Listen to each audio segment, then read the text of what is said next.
How to pay Mercantile Bank from FNB. To pay Mercantile Bank from FNB, follow these steps. First, open your FNB Bank application. Then click on Login.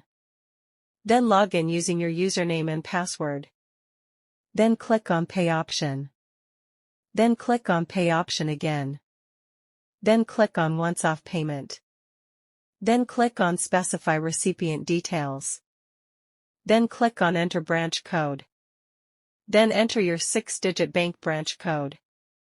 Then enter account name. Then enter your Mercantile Bank account number. Then enter the amount you want to transfer. Then enter own reference.